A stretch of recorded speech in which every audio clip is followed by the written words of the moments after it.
Welcome to our last panel of the day, brought to you by ZVChain. This is digital assets as a store of value. How can we rely on it? Inherently, digital assets have no value, but blockchain has changed that, giving digital assets and crypto a real value, as long as you store it properly.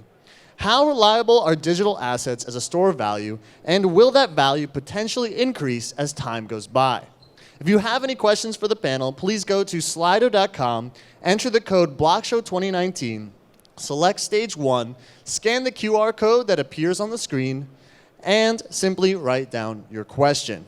This panel is moderated by ANDREA CANIDIO, featuring panelists SHAUN G, ALEXANDRE KECH, Professor David Lee, and DANISH CHAUDHRY. Please give a round of applause to your panel.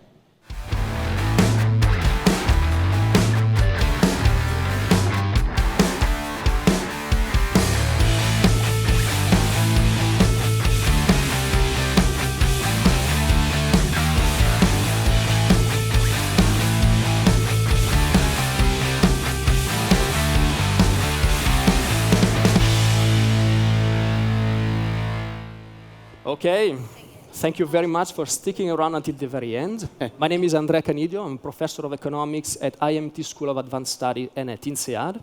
I'm also mentor at LongHash here in Singapore. And I'll be moderating the panel. And to start, I'll let the panelists introduce themselves. David? Yes, my name is David Lee. I'm from the Singapore University of Social Sciences. It's really good to be back here at BlockShow. So hi, everybody. Yep, so my name is Sean. I'm the co-founder of Digix. So we are a company that's based here in Singapore, and the main model is to issue a gold-backed token called DGX, where every token represents 1 gram of gold. My name is Alex Kesh. I'm the CEO and co-founder of Onchain Custodian. So Onchain Custodian is a digital asset custody service based in Singapore, helping institutional players and qualified investors manage their private keys and their holdings. My name is DANISH CHAUDHRY. I'm COO of Bitcoin.com exchange. So we have a relatively new crypto exchange that's been around for about 2 months, part of the Bitcoin.com family. Okay, great. You know, store of value. So the first part is store. And therefore, I think we're very lucky to have here Alexandre, who can explain us better what you guys do, the current technological solution for keeping your crypto safe, how expensive they are, so are they accessible to everybody? Why don't you tell us a little bit more what you do? Sure. So the challenge with crypto in general is the fact that you need to be able to manage your private key properly. If you lose your private key, you lose your asset. Crypto exchanges, some crypto exchanges do know that. They've been hacking events almost every month. Historically, but it's also for crypto funds or family offices or individuals who, through a wrong operations, transfer their crypto to the wrong address and they lost. So we're hearing horror stories of people sending their private keys by email to operators for signing transaction, or people having only one NanoS with 15 million worth of crypto on it and losing, and not even stored into a safe, stored into a drawer. So those type of things make this industry quite immature in a way. And in the last 2 years, there's been a need or a call for the building of infrastructures, professional infrastructure, enterprise-grade infrastructure that can help institutional players, qualified investors, manage the millions of assets they have instead of them having to manage it. So the way we do that is there are different ways of doing it.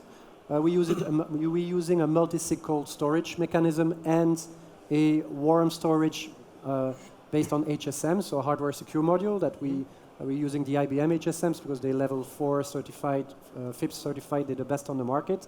But you also have, for example, multi-party computation, which is an online way of dispersing keys in multiple environments and geographies that you evoke when you need to sign transactions. So there are quite a lot of different technological solutions.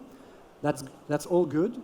The challenge is to put that together in the right operational environments that you can get an insurance for it, which is the case for Onchain Custodian, that when licensing finally kick off, that we can get a license for, and most importantly as well, to ensure that all this is done in a proper way in terms of KYC, transaction monitoring, and so on and so forth. Are those insurances company specific to crypto, or just the usual insurer that also do this? So it's Lloyd's underwriters Okay. in London that they are the only one almost globally that are doing that taking that risks. Okay. And they charge a bit too much for it, but the price will be going down in the future. So you think there may be space for some entrepreneurial type here in the audience to start an insurance company specific to this? Brokers, some specific brokers are specialized in crypto, Okay. but insurance underwriters themselves generally cover multiple risks. Okay. So Danish, you said you just recently started an exchange. So I think the question of how to keep crypto safe was very salient for you in the last few months. So how did you address it? It's one of the core pieces of an exchange. You hear horror stories. You're right. Like over the past 4 or 5 years, everybody's been hacked, including Binance, which is one of the top exchanges. And so custody and storage was one of the first things that we built. We've got partners that we work with, such as Onchain. We don't work together yet, but SafeQuant and a few others that we kind of work with. I think custody was one of the first pieces that we put in together and built our infrastructure around it because we don't want our customer funds to get hacked, sort of thing. So yeah, it's like one of the core tenets of the exchange that we built. Okay. Yeah. So this is storage, and of course, store of value also requires this to have value. And on this, there are two approaches we were discussing earlier. One is Sean here is an expert, which is having crypto-derived value from something else. In your case, it's gold, tokenization of gold. You guys were one of the first one in the market to do that. Can you explain us a little bit how you got started and what you do and how you saw this specific space of crypto to evolve in the last few years? Right. So Digix, we started back in December of 2015.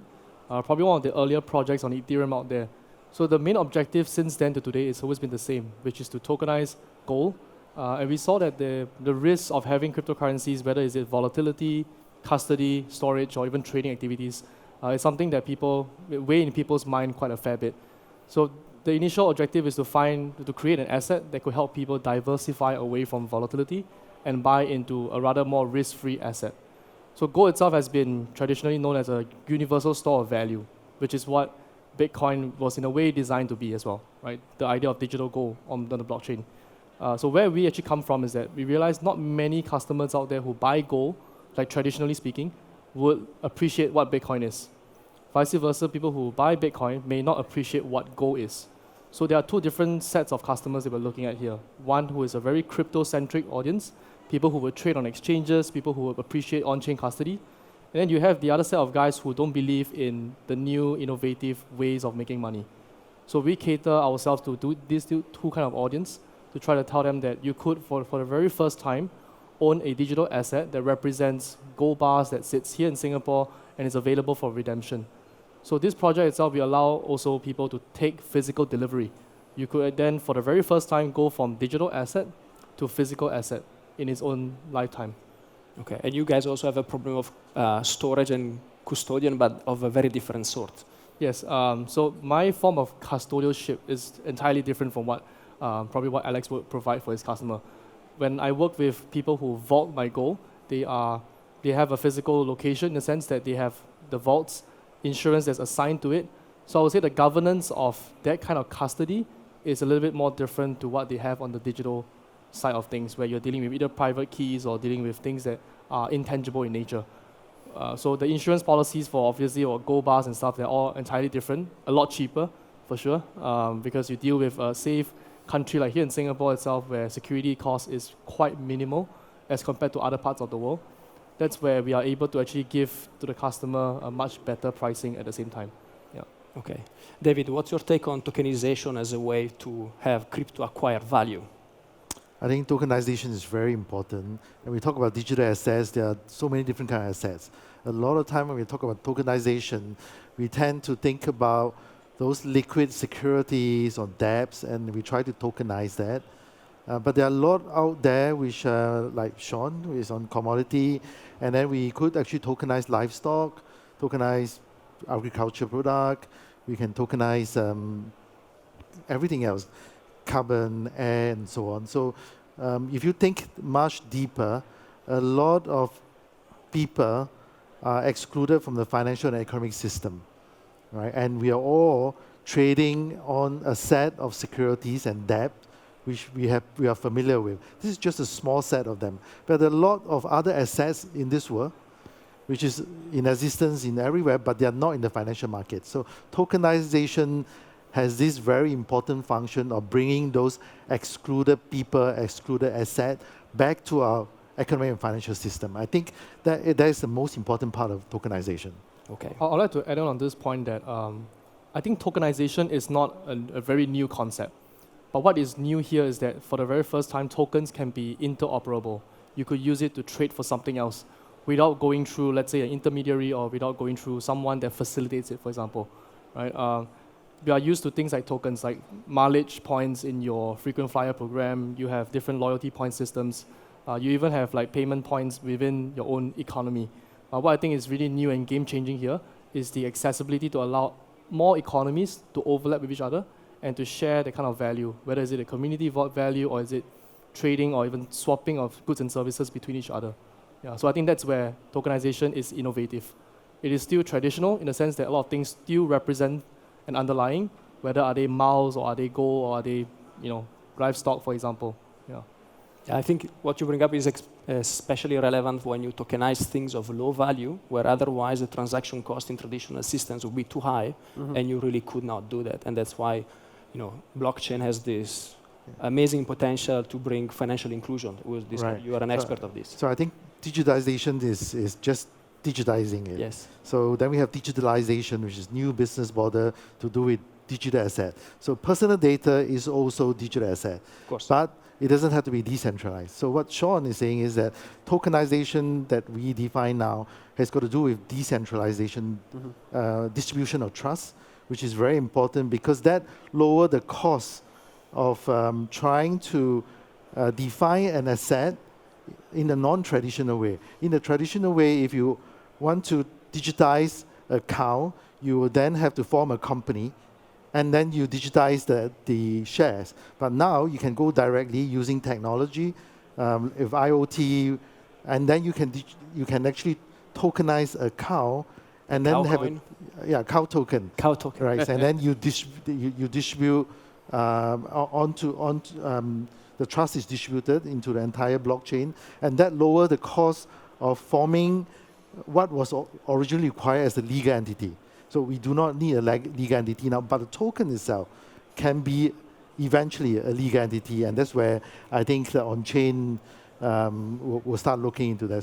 So this FinTech Festival that we have is very interesting because there are two first prizes.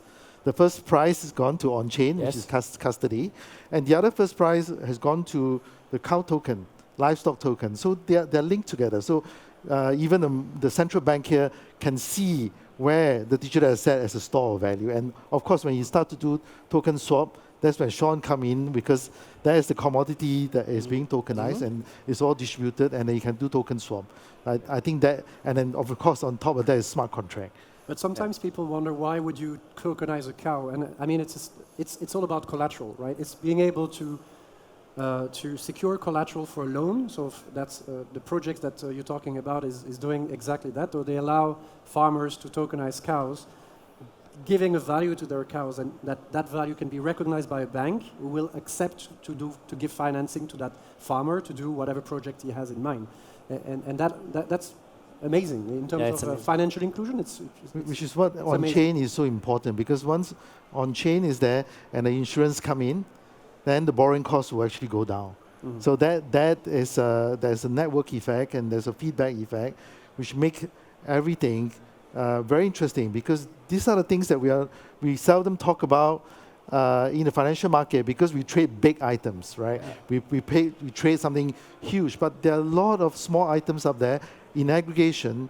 They are store of value and they can be traded, and it's big market. You will let the financial market grow. So that's the difference. And the best part of it is that we are bringing back people into the financial system. Yeah, I think it's very important. I agree. Financial inclusion and like fractional ownership is like great. And as an exchange, tokenization is like the best thing ever for us, right? Like we love things being tokenized because we want to facilitate that exchange as well. Like, you own part of the cow, you want to give it to somebody else, use our exchange, and we kind of help you with that and provide the right kind of security and custody for it. So all for it. But, because we were discussing earlier that you also told me all good, but sometimes there are tokens for which their value is actually derived from usage. And that's true. So like, for example, like an asset-backed token, I can see that the token is backed by an asset, and so that has value. But then there's other tokens that people put a value on that don't really have anything behind it. Like, for example, Bitcoin, right? People love Bitcoin, et cetera, et cetera. I think, personally, and this is not the view of the exchange or whatever, I think the value in Bitcoin really is the value, the utility it provides, rather than $9,000, $8,000, whatever it is. The value in Bitcoin is the fact that it's peer-to-peer, trustless, anti-censorship, kind of resistant peer-to-peer value cash transfer. That's the value in it, not that the dollar value is something that we should look at. But at this point, that value it's uncertain, very volatile. Don't you think that maybe in the future we can derive value in a sense of, so we can make a token store of value because of its usage, once it will be clear what is this usage? Because for many projects right now, we're still in the experimental phase where token valuation are based on projected usage, but no. As projection change, the value change, and then we have a lot of volatility. But the industry needs to mature, right? I mean, Yes. we are in 1995. We are internet in 1995. Yeah. It's early stage, and there's a lot of work still to do in terms of infrastructure, in terms of price availability, and in terms of many things that we all building here around and here in the room to make this mainstream and to make this sustainable, long-term, and efficient. No, I completely agree. I think like as the market matures, then you'll normalize. Right now, there's a lot of volatility because it's $200 billion market. It's tiny, right? It's nothing. A small fraction. But as the industry grows, if it becomes a $1 trillion, multi-trillion-dollar industry, then you'll see like all the volatility normalize, and that's when you'll see okay, so the real value is in the peer-to-peer transfer rather than some dollar value somebody's plucked out of the sky sort of thing. So. Okay.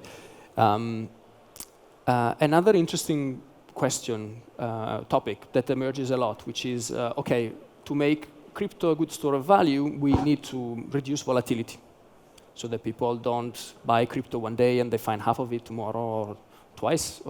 Twice is nice, but less volatile. But of course, reducing volatility is always relative to a benchmark. Okay? And most people, when they say that, they implicitly think of the US dollar or maybe the euro, some fiat as the benchmark against which they want to reduce volatility. And my question is, why? Is it volatility with respect to dollar, to gold maybe, or volatility versus something else? So what do you guys think, David? Yeah, I think, first of all, need to make the differentiation between value and price. So a lot of things have values. The cow can farm, the cow can give birth to calf, the cow probably will have milk, and these are all the future benefits that you derive, and then you can work out how much is it value to you as a farmer, or maybe it's of less value to me in the city, become a nuisance, right? So, but the price is different. Market price is what the market perceive the price to be. Mm-hmm. And whenever we talk about like what's the store of value, and we tend to pull it apart and look at market price and say, wow, it's very volatile. And the first question, like you were saying, is that volatile with respect to what? The price is volatile with respect to fiat, or the price is volatile with respect to crypto token. So you need to have a benchmark of volatility when you measure volatility. So if you are in the crypto world, you're only interested in crypto, how volatile is compared to Bitcoin? So maybe comparison to Bitcoin is very stable, but when you try to convert back to fiat as a benchmark, then it becomes very volatile. So it is, you have to be very clear, first of all, the difference between value and the market price. And when we talk about volatility based on one benchmark. And in the crypto world, it's important to imagine that you may not require fiat in some circumstances. You just need to have crypto. And you can use Bitcoin as your benchmark. You can use what SHAUN is doing as a benchmark. Then the discussion about volatility is totally different. But you can't just always talk about volatility in terms of fiat. I think that is not the right direction. I don't think that what we're trying to build is to replace what the dollar is. For example, the dollar or even any other kind of fiat currencies will always remain as that reference point because it's used in daily lives. Like anyone out here in the room, when you pay for your coffee and stuff, you always pay in the local currency or whichever currency that you're using at that point in sale. You don't intuitively use either livestock or gold to swap for that kind of service. So the whole buy and spend kind of behavior doesn't really exist for, at least in the asset-backed token part of things. And gold itself is not exactly super stable, but rather it's more of a store of value. Like gold itself this year, I think it already went up almost 15%. It's on the back of all these different economic uncertainties and all the different kind of unrest that's happening around, either regionally or around the world. So gold itself is, to me, more of a store of that value. And the value against Bitcoin, I think Bitcoin's value is very clear. It's your own true ownership, it's censorship resistant. You have, for the very first time, able to actually keep this value within yourself and have the idea of owning it again 10 years, 15 years later, without even paying to store it, for example, if you were to keep it in your own ledgers. So I think that's the value of Bitcoin, the beauty part of it. And limited supply as well. Yeah, and limited supply, yeah, the scarcity of things. But I don't think that gold itself as that store of value remains and is still appealing to not just only economies, but is well understood across like different financial aspects of businesses. Yeah, nothing to add. I think you've said it all. Danish? Yeah. Yeah, I mean, it's also... Yeah, so you got to go back to the history of money, right? Okay. Since when did the currency become the reference point for volatility? Maybe 150 years, 200. So what happened before that? And what happened during the concentration camp where they used cigarette as a medium of exchange? So when you talk about transaction demand and so on, you will start looking at the history of money. We use seashell, or sometimes in China, we can carry some of those coins or piece of paper. So it's only 150 to 200 years history that we are saying that we use US dollar. Would that change? I don't know, possibly in the future that when machines talk to machine, when the medium of exchange of the machine to machine may be different, the medium of exchange between you and me cross-border may be different. We don't really know, but we shouldn't be cast the entire human history into 150 or 200 years. Yeah, I agree. There is also the issue of diversification that has become relevant here. Yeah. Because volatility can be good to the extent that is uncorrelated with other assets that I may hold. Yeah. So a lot of people, they own crypto because they are looking for that diversification. It's a hedge. You know, if you look at US dollar, it's in God we trust, right? And sometimes if you do a so-called central government digital currency, it's also in G we trust, but it's in government we trust. And if you do a Libra, you are in C we trust, in corporate we trust, right? But you're doing Bitcoin, you are in C in trust, we are in community we trust. So the question is that at the end of the day, who do you trust? So it's important when you do investment, you have to hedge against certain trust element that may be gone. Once in a while, in the short term, in the long term, we have seen it in many countries. And that is where, when the trust in the central authority is dropped to a very low level, then you need diversification. Then you need a certain store of value that will retain a purchasing power for that short period of time. So a lot of people, they are investing, they are not speculating, they're hedging. So in some ways, it's like investment and diversification in their portfolio. To add to this, and what I like about tokenization is that it will allow those islands of trust today are very segregated, right? And if you want to move from one to the other, you need to pay large fees or you need to pay something to move from there to there. And I think with tokenization, and you expressed that very well at the beginning, it's an opportunity to have that switch from trust system to trust system and value, store value to store value in a way more, the most easiest way you can have through blockchain. Of course, for that, blockchains need to be interoperable and become interoperable, which they are not yet completely. But we're seeing that there is a chance now to make those blockchains interoperable, to make those silos of asset types less siloed and completely liquid and interchangeable and intertradable, actually. I think this is, a derivative token which bunch together a bunch of crypto token plus stablecoin plus tokenized assets, and this big basket is stable and a good store of value, even if the individual component can be very volatile to the extent that each of individual components are in fact uncorrelated with each other, which is the ultimate goal of a good store of value. Yeah, but I think the valuation of crypto or distributed system is that you probably cannot have a fully distributed system or decentralized system. So at some points, you will still have some third-party trust, right? Like Onchain and so on. So the design thinking and the structure itself will determine the value of the cryptocurrency or the crypto token. Because at the end of the day, it's about trust. How do you distribute trust? And at what point you need some centralized trust? And when you have that third-party trust or centralized trust, how easy is that being broken? So if you have a blockchain which is very centralized, then I think the valuation will then be much lower. But at some design, you may still need somebody to take care of your private key, because just in case you have dementia, you have forgotten. So that kind of third-party trust actually increase the trust and the value of the crypto token. So this is where I think on-chain will come in. So it's very difficult to look at it. It's still a very nascent valuation method, but it's all design thinking. It's about distribution of trust, but you can't really have total distribution of trust. You still need to have third-party centralized trust, but the design thinking must ensure that this third-party trust will not destroy the entire crypto system. But it has to add value to the distribution of trust.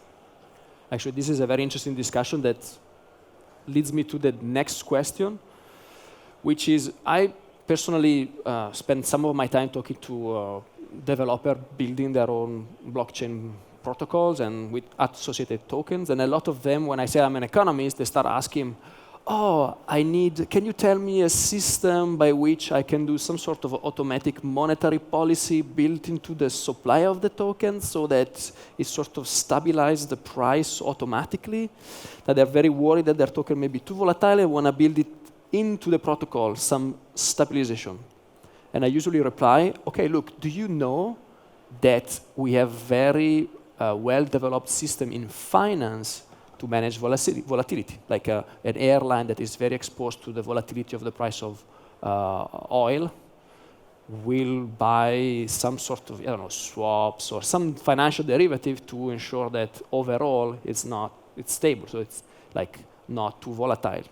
And I was wondering, in this idea of making crypto a store of value, how much do you think we as a community undervalue the contribution that financial engineering can contribute to reduce volatility relative to the real hardcore engineering?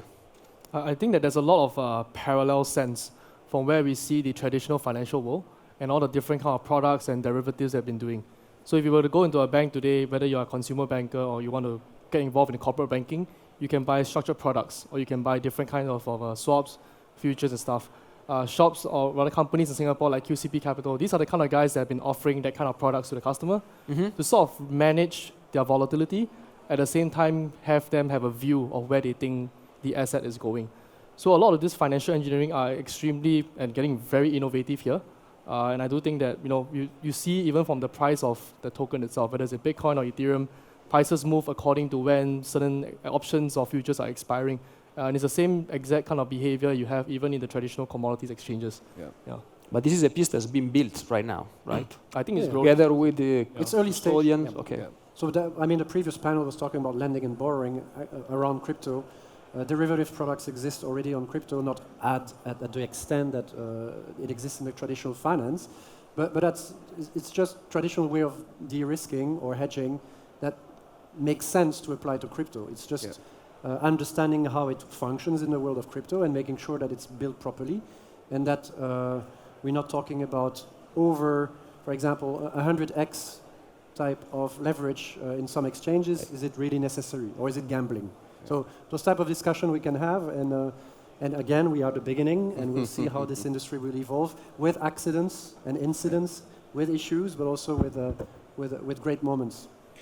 Yeah, I don't think, at least from my perspective, I don't think like technically you could bake something into the token itself which will reduce the volatility, because as long as you're benchmarked against like Bitcoin or dollar or whatever, you will always be subject to volatility. So that's why I think traditional financial engineering is something that should be used and will grow with digital assets to provide that sort of stability. So. I have a slightly different view. Okay. Remember, I said that a lot of people are interested in crypto because it's an alternative asset class that hopefully have a negative correlation, and financial engineering will force a lot of this correlation towards one. And when that happens, the value of the asset class will not be as favored. So the whole idea is not just purely about financial engineering in the tokenization world. The tokenization world needs to have a convergence of technology. So it's not financial engineering, it's fintech engineering. When you bring in technology, a convergence of technology into the financial engineering, it becomes fintech engineering, and therefore you have new business model with earnings which is not correlated with the existing world that we are trading. And that is the real value of fintech engineering in the tokenization world. We have to consistently look at negative earnings, negative price reaction, price movement, and that only come true if we serve people who are not currently in the financial system. That will only come true if we have business model which is not old business model package in some sort of new engineering, but true technology and tokenization that we serve new people a new business model. Okay. Yeah. I think it's officially time for the Q&A. So I am bringing up the system.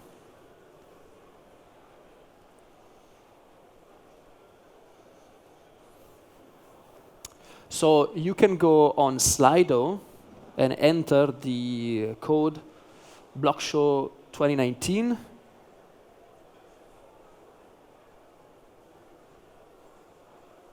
Okay, anybody want to ask some questions?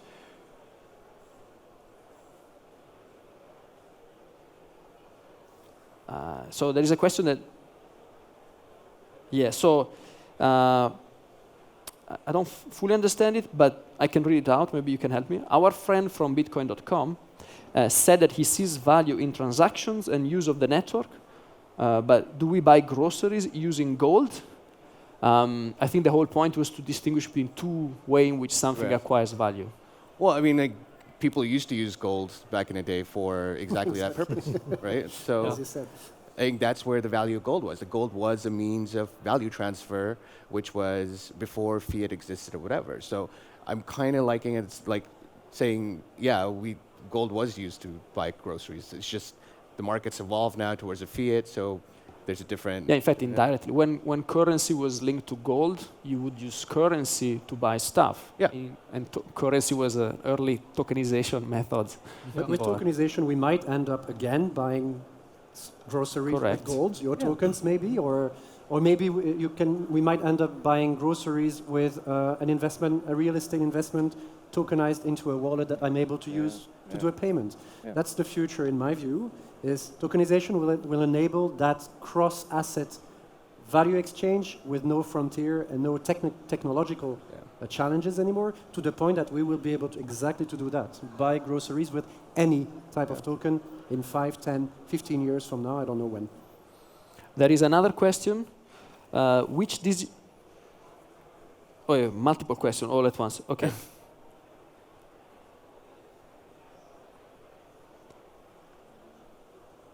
So which digital asset or tokenized market does the panel think will be the largest in the next 3 years? The largest? Tokenization expert, Sean? I think the largest tokenized market that we've seen so far is the dollar tokens. Okay. Whether it's the USDT, USDC, PAX. I think that a lot of other kind of fiat currencies are trying to be, or rather have been tokenized. Recently, there was the whole XSGD announcement that came up, Zilliqa with Xfirst, they're partnered on this. So the currency market is definitely going to be one of the biggest, if not the biggest tokenized market. I do think that, however, things like art pieces, diamonds, or even like real estate or any other kind of like physical assets itself will not come so soon, because the means and the ways they are being transacted today still hold value. Yeah. Like a handshake on a piece of art is worth a lot more than compared to having it being so transparent on the blockchain. I don't think that's what dealerships strive for. So I don't think that that's the case. It's more of the currency market. No, I agree with that. I think the use case for financial inclusion and fractional ownership, I think traditional assets such as real estate, where you see buildings being tokenized, that is something that will come around like in the future as well. Maybe not in 3 years, but I think something like that where you can own 1 square foot of a building and earn rent on it and that sort of thing. And that's something that's going to come in the future. There is one last question I would like to take from the audience, and it's a question I very much like because it points to store of value across generation, and yet, and again, another piece of the ecosystem which I think some people are thinking about. So the question is, how do you transfer wealth value from one generation to the next when one passes on? Will private keys be lost forever? What do you think is the best solution? That's interesting because I've had a conversation with a new crypto rich, as I call them. So the guy who invested in Bitcoin when it was at $10 or $20, and you know where it is now. So the guy had like $75 million worth of crypto in 2 or 3 multi-sig nano-S, and he was pretty young. He was 30 years old. So I said, I just got married. I said, congratulations. And so your wife is aware of where your nano-S is and the passwords? And I said, of course not. I mean, what if you get hit by a bus going out of the conference? And I could see it becoming completely white. And he realized that, yes, effectively, if something happens to me, my 75 million are lost forever, potentially. So again, that's where custodians can play a role. And we have a customer who joined Onchain Custodian recently, with whom we sign a deed letter that says if something happens to me, those crypto needs to be transferred to this person. And I think it's important, and that's where trust and centralized trust can help, because you can create that record keeping necessary for that to happen. Yeah. Very good. I think we touched on all possible aspects of crypto as a store of value. Let me thank the panelists for this very insightful discussion. Thank you. Okay, I think this concludes the day. Thank you very much. Thank you. Thank you. Thanks, guys.